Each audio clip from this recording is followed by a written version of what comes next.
Coucou tout le monde, nous voici pour un énième top. On m'a demandé un top des romans 9-12 ans. Donc j'ai fait un choix parmi mes dernières lectures. À part une parce que elle est juste complètement indispensable à ce top. Vraiment, c'était pas possible de ne pas le mettre. Donc on va commencer maintenant et on va commencer d'ailleurs par le plus récent. Je vais vous parler de Tom Patate. Le tome 1 de Emmanuel Maisonneuve, et ça s'appelle La Société secrète des Grands Manitou, et c'est publié chez Édition Graine 2. Donc là, c'est un roman, ce n'est pas un graphique, c'est vraiment un roman. C'est un roman illustré, mais en grand format. Donc Tom Patate, c'est un livre que j'ai lu hier. Nous sommes actuellement le 24 mars, donc j'ai lu le 23 mars. Et c'est un livre vraiment, regardez-moi ça, vraiment sublime. Donc là, nous sommes dans une histoire qui fait 190 pages. C'est une trilogie. À l'instant T où je vous parle, le tome 2 m'attend au boulot. Le tome 3 ne devrait pas tarder à arriver. Donc je pourrai vous en dire plus dans quelques autres vidéos pour vous parler de la trilogie dans son entièreté.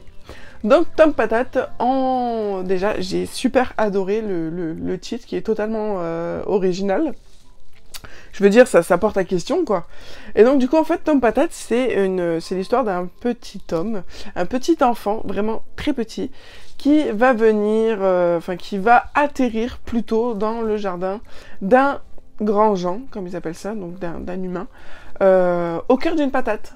Et donc, du coup, on va essayer de découvrir pourquoi il est venu au cœur d'une patate, pourquoi il n'est pas comme les grands gens, pourquoi il comprend le langage des animaux, pourquoi il comprend le langage des humains. On va être au cœur de ce jardin d'humains, on va être confronté à plein d'animaux. Ça va être vraiment génial, une vraie découverte pour vos enfants du petit monde, du petit jardin. Là par exemple, nous avons le petit hérisson, nous avons la belette, nous avons les souris, nous avons plusieurs oiseaux, nous avons les taupes et plein d'autres choses, les mulots, les rapaces, les serpents. Il y a vraiment plein d'animaux. En plus, il est vraiment sublime, vraiment sublime. Je pense que je vois pas le prix. Enfin bon, il est vraiment super abordable. Et il y a toute une histoire très magique derrière qu'on découvre au fil de l'histoire et du coup qui va vraiment prendre tout son sens dans le tome 2. Donc j'ai vraiment super hâte de lire le tome 2. Et voilà, je voulais vraiment vous partager ce dernier coup de cœur là parce que c'était vraiment inattendu. Ça faisait au moins 2 semaines que je l'avais emprunté. Et allez savoir pourquoi, j'étais pas super motivée à le lire. Et puis une fois que j'étais dedans hier, il fallait vraiment que je le finisse parce que c'est vraiment un super objet livre. L'histoire est vraiment superbe. Donc voilà, vraiment foncez dedans. Il vaut vraiment le coup par rapport à l'histoire de ce petit enfant, du petit peuple, des fées et de la relation des hommes avec les animaux.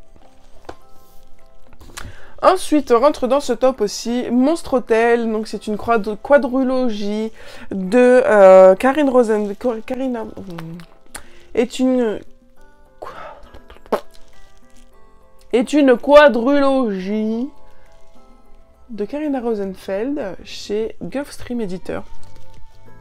Il me semble bien que chaque tome est une saison particulière où c'est moi qui me fais des films, mais ça je crois que du coup c'est l'hiver, le tome 2 c'est le printemps, le tome 3 il se passe pendant Halloween et le tome 4 se passe pendant Noël.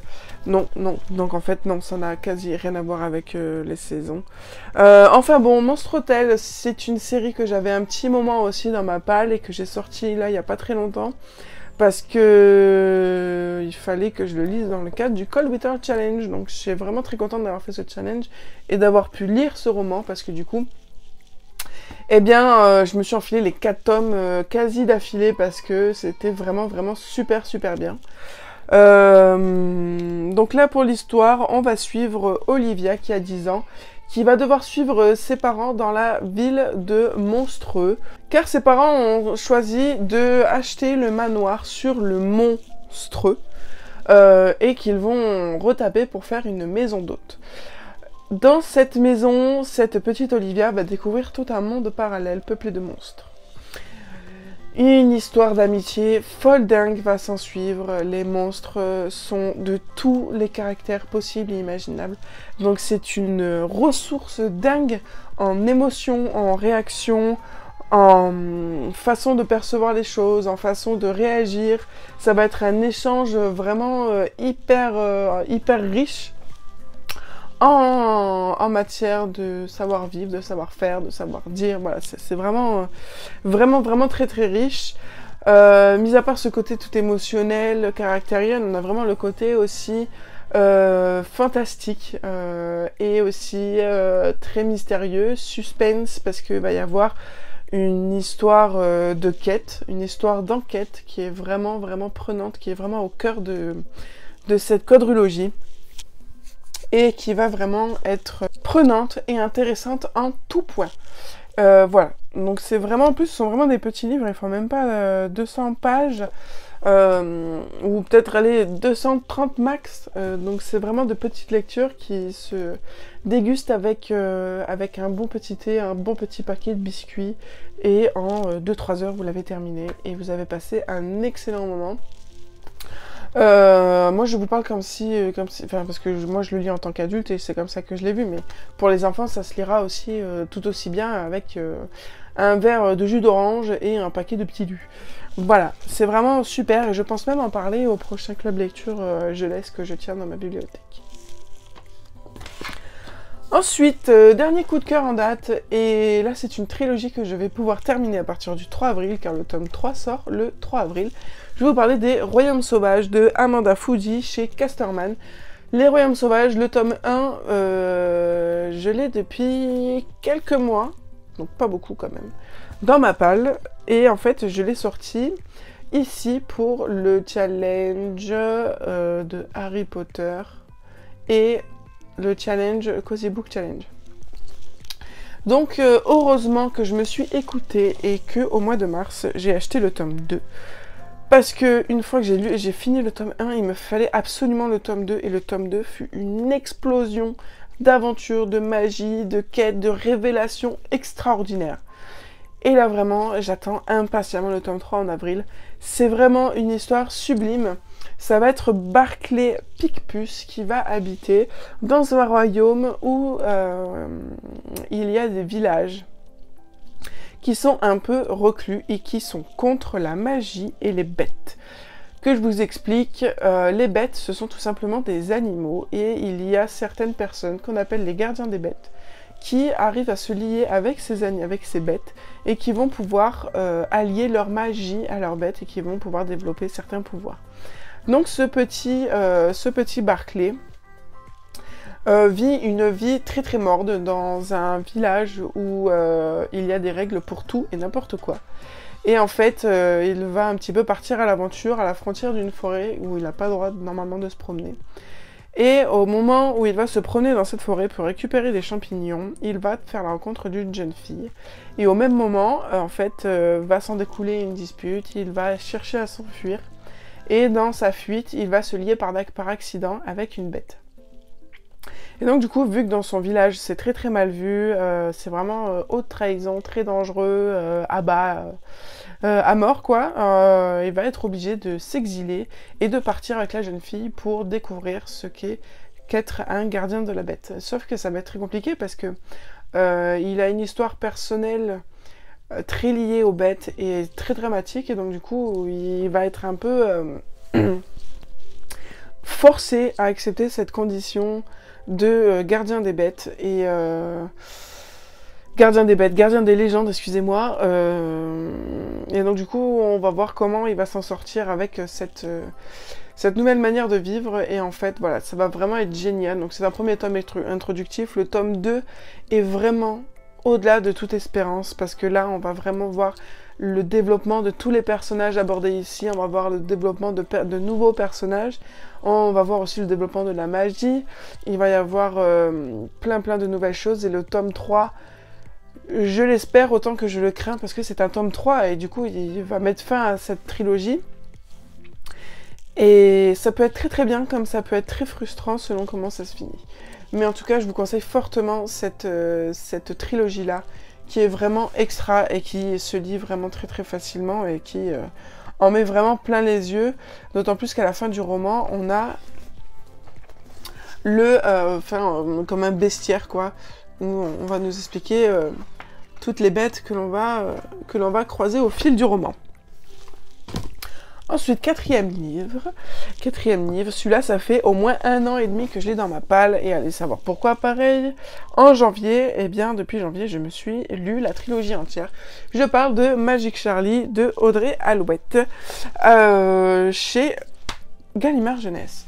Donc c'est un tome 1 que j'ai depuis très longtemps, il a morflé, bon après je l'avais pris d'occasion aussi, il me faisait très très peur aussi parce que il a été vraiment énormément lu, énormément critiqué, énormément aimé, quasi jamais détesté, et je me suis dit, allez vas-y, pour Harry Potter, là tu te lances dans un nouvel univers magique et tu commences avec Magic Charlie. Donc j'ai lu le tome 1, qui a été une découverte immense. Presque un coup de cœur, mais pas totalement, parce que quand j'ai lu la suite, je me suis rendu compte que c'était pas le meilleur de la trilogie. Vraiment, pour moi, le meilleur, c'était le 2e tome, qui s'appelle Bienvenue à Saint-Fouettard, et le 3e tome s'appelle Justice soit faite. Donc là, ce sont des petites bricasses quand même, 400 pages à plus de 500 pages. Donc là, c'est vraiment pour des lecteurs amateurs de 9 à 12 ans. Et donc là, on est vraiment dans un monde magique, avec un monde très complexe, dans le sens où il est hyper développé, il est hyper réaliste, avec tous les détails, plein de petits détails qui rendent vraiment ce monde hyper réaliste, tout autant qu'Harry Potter. Vraiment, je fais la comparaison entre les deux, parce que c'est vraiment autant développé, imaginé, c'est très complet, et c'est hyper immersif, vraiment. Je suis vraiment restée sur le cul en finissant de lire ce premier tome, et du coup heureusement pour moi que le tome 2 et 3 étaient dispo en bibliothèque, parce que les tomes 2 et 3 se vendent encore un peu cher au niveau occasion. Donc voilà, je suis vraiment très contente d'avoir fini cette trilogie. Donc là on va parler de l'histoire de Charlie Vernier, qui va découvrir l'existence des magiciens un peu au hasard. Il va découvrir que sa grand-mère fait partie de cette société, mais elle court un très grave danger, et du coup, s'il va vouloir la sauver, il va devoir devenir un apprenti magicien.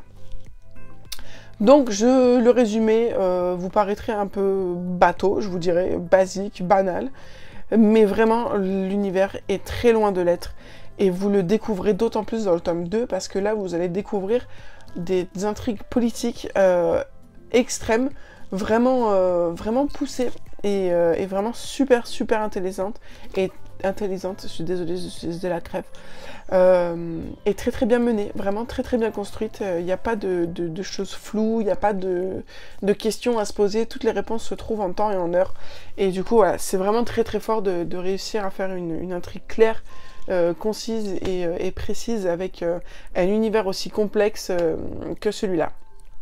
Donc voilà, vraiment une trilogie coup de cœur que je conseille à tous les enfants amateurs de fantasy, fantastique, parce que là vous avez vraiment de quoi faire. Ensuite, dernier livre pour ce top, je finis par celui-là, parce que celui-là c'est un livre qui date de 2023. Donc je voulais d'abord vous présenter 2024 et après retourner en 2023 avec cette duologie qui s'appelle Sentinelle du Royaume Sauvage de Alexandra Hoth. C'est ma saga jeunesse coup de cœur de 2023. C'est une saga qui va porter haut les couleurs des femmes, parce que l'héroïne est une femme, enfin est une jeune fille qui s'appelle Brynn, qui a 12 ans, qui rêve d'être sentinelle du royaume sauvage. Donc sentinelle, c'est être le gardien du monde sauvage, de la forêt, enfin oui, du monde sauvage qui est au-delà des contrées habitées par les humains. Et seuls les sentinelles peuvent se rendre dans ce royaume pour aller soigner les bêtes, pour aller faire des recherches, pour ramener des denrées exceptionnelles, etc. Sauf que pour être sentinelle du royaume sauvage, il faut être un homme. Et en fait, Brynn va être entêtée, va être sûre d'elle et va se présenter pour être sentinelle du royaume sauvage. Bien évidemment, elle va pas tout faire dans les règles, ça va lui causer de nombreux soucis. Mais c'est bien pour ça qu'il va y avoir deux personnages principaux qui vont l'aider, qui vont être de très bons amis et qui vont l'aider dans cette quête d'être sentinelle. Et c'est un livre qui est vraiment, vraiment une pépite. Je l'ai lu en je l'ai lu en un jour et le tome 2, j'ai de suite foncé dessus avant même que je l'ai terminé parce que je savais qu'à la fin, il fallait que je sache la suite des aventures de Brin. Et c'est une duologie vraiment magnifique, vraiment super bien construite, avec des décors décrits magnifiquement. Ça donne envie de voyager, les enfants vont plonger dedans, vont être en totale immersion. Ils vont pas arriver à sortir de cet univers totalement magique. Ils vont s'amouracher pour Brin. Les filles vont trouver en elles le courage, la force peut-être d'elles aussi affronter ce manque de parité parfois. Et voilà, ils portent vraiment des valeurs féministes, il faut le dire. Et voilà, c'est vraiment super important d'avoir des héroïnes comme ça qui en plus elle va être aidée par un personnage masculin, mais vraiment, elle va prendre toutes ses décisions, elle va prendre les risques si elle veut, elle va être décisionnaire en fait de ses actions et de son destin aussi. Voilà, donc je vous le conseille fortement. Et je pense qu'il ferait une magnifique BD parce que vraiment, quand ils vous décrivent l'univers, vous avez qu'une envie, c'est de voir les mêmes choses qu'elle voit en fait. Et pour le plus grand bonheur aussi des lecteurs de fantasy, cette Brin va se lier très très fort avec ce petit dragon qui est une dragonne. Donc voilà, girl power. Je vous en dis pas plus entre le lien qui va se créer entre Brin et cette dragonne parce que c'est vraiment quelque chose de très important dans cette histoire et qui fait du bien à découvrir, qui fait du bien au moral de voir autant d'amour et d'amitié là-dedans. Donc voilà pour cette duologie que je vous conseille fortement.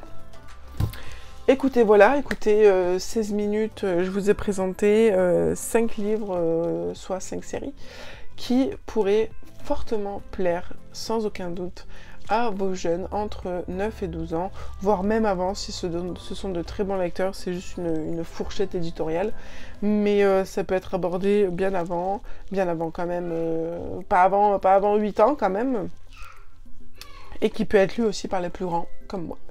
Donc voilà, écoutez, je vous fais plein de gros bisous. Je vous dis à très bientôt sur la chaîne pour de nouvelles vidéos.